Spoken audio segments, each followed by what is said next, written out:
Hi everybody. Okay, so let's talk about Dune, the one everyone's been waiting for. So of course this was originally supposed to come out last Christmas. Imagine that. So then the whole thing happened, shenanigans, and then it was pushed. Opened at Venice, finally, to rave reviews.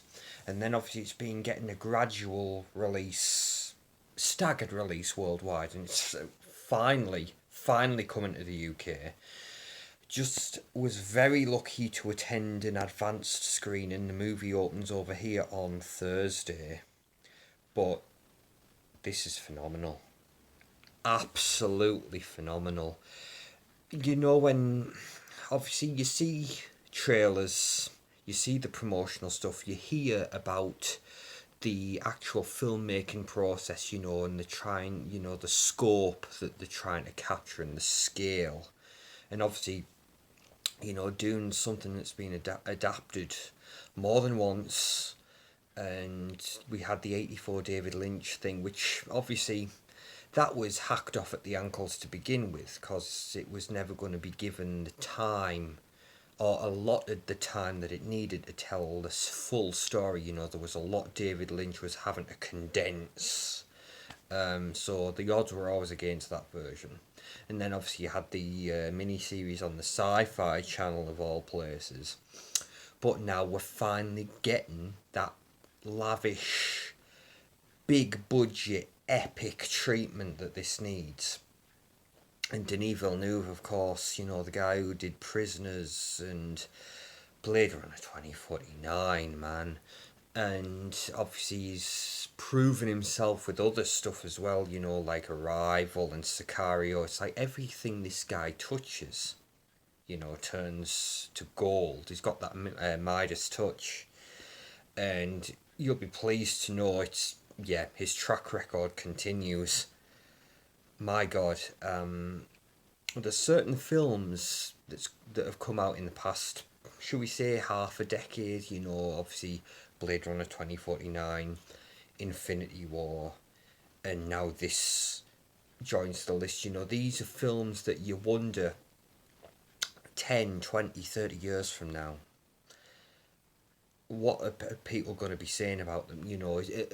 Because these are the films that you'll hope will stand the test of time and be talked about for years to come, decades to come. But of course, based off of Frank Herbert's novel, uh, we're set in the far-flung future, where basically, about nearly 10,000 years in the future, where space has basically been colonized and there is a galactic empire in place. And most of the action takes place on Arrakis, which is home to the spice, which is basically it's an energy source, the most valuable energy source in the known universe. And it's inhabited by, or the native inhabitants of the planet are the Fremen. And they respect the spice and they respect the desert. And it they are then, of course, for lack of a better term, invaded by the Harkonnens. And, you know, they basically are there for one purpose and one purpose alone. That's to exploit the natural resources of the planet. Let's harvest the spice. Basically, it's a very they use it as fuel, basically to facilitate travel across the galaxy. So that's there's money to be made our way. It doesn't matter about your natural resources or the sanctity of the planet. No, none of that, son. Give us it. Give us the spice. So obviously the Fremen don't take too kindly, and obviously they've formed an underground rebellion, and they've been rebelling against the Harkonnens. So eventually the Emperor steps in, or it seems steps in for the good of the planet, has the Harkonnens removed, and sends the House Arrakis there, headed by Duke Leto Atreides, and they're basically going to go over there and form an alliance with the Fremen and basically bring peace to Arrakis after all this time and try to establish a mutually beneficial relationship. We'll harvest the spice, but we'll give them something that they want in return. So we won't have to deal with any kind of rebellion, and there'll be peace. So that's the ball is started rolling on that, and the House Atreides arrives on Arrakis and sets up shop there. But then obviously it soon becomes very clear that things aren't right. And basically, as the plot develops, there's been some backstabbing, and there's obviously, when all comes to all, the Emperor's basically betrayed the House Atreides. He's sent them there to die, well, to be wiped out, because no sooner the House Atreides set up shop, you've got the Emperor conniving with the Harkonnens to, yeah, if you want to go back and wipe Atreides out and retake the planet, he is all the troops and resources you need to do it. So things go south for the House Atreides real fast. But of course, this is the first part of a planned trilogy. It even says in the title, Dune Part 1. Obviously, we're in a very, very... it's precarious at the minute because obviously the scripts are done, but we haven't started rolling cameras on 2 and 3 yet. It's very... And that breaks my heart because obviously you've had the whole thing of, well, we need to make sure this is successful and makes money, but then obviously with all the shenanigans and obviously the way the film industry's been hit hard, and obviously the box office is still recovering, even though it's getting there, but but it scares me. It really, because this is a fantastic film. Everyone in it is phenomenal. Timothy Chalamet, of course, plays the lead. Paul Atreides, the heir to the dukeship of the House Atreides.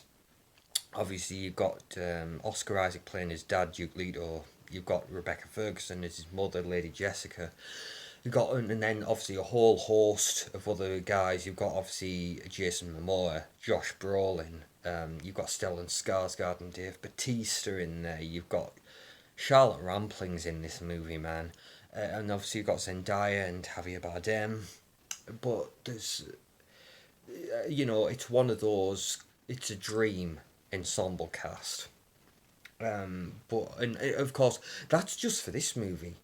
For characters that were introduced to in 2 and 3, if they happen, fingers crossed they'll happen. Please let it happen. It just makes you wonder what other names they've got lined up. But yeah, obviously this is the first part. Obviously, it's a lot of stuff it has to set up and establish, but it is still a satisfying watch. It's not just sequel bait. It's not just, oh, you got to watch this one, but then you got to tune into part 2 to get the full story. This is still a satisfying watch. It is a long film, but it doesn't feel it. But they do pack a lot in here. I think a fair criticism, it's one of those you need to watch more than once to get everything that's happening, because there is a lot of moving parts here. And also you can tell that, even though they're taking the time with this and they are trying to flesh things out properly, there is stuff that inevitably does need to be condensed and basically glossed over. But, when you're adapting books, it's always going to be the case. But everyone does fantastic. The way they brought the galaxy and Arrakis to life, there is no questionable CGI to be found in here. Everything is perfect. Like with Infinity War and Blade Runner 2049, everything is beautiful. I think a lot of this must have been done practically as well, with miniatures and stuff. It just looks too good. And the attention to detail, obviously, as we say, the design of the landscapes, the design of all of the, the wardrobe and the armory and the weaponry and, all the ships. It's beautiful. Obviously, Hans Zimmer on the music with, you've got a lot of tribal and chanting stuff. And a lot of war drum stuff. Fantastic. But this is a bona fide epic in every sense of the word. Now I appreciate it always sounds like such a cop out thing to say, but this ain't going to be for everyone, of course, because obviously everyone doesn't like sci-fi. And even then, even if you do like sci-fi, it's not the most accessible piece of sci-fi. But it's one of those, and it's cliche to say, of course, but yeah, this needs to be seen on the big screen. See it on the big screen, and that brings me to you, American friends or American cousins. Let's give each other a big hug.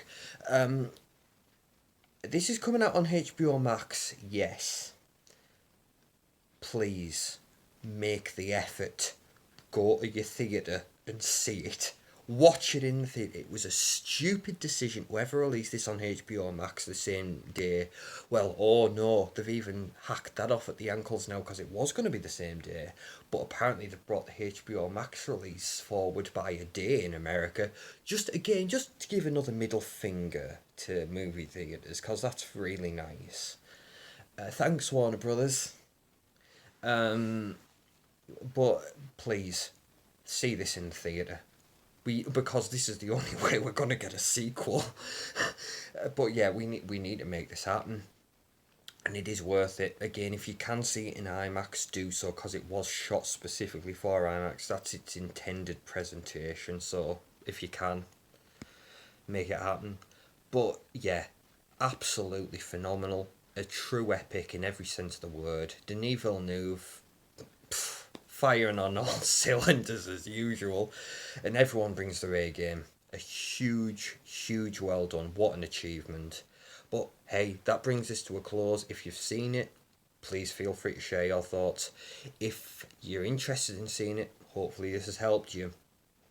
And of course, if it's something you weren't aware of that was happening, consider yourself enlightened.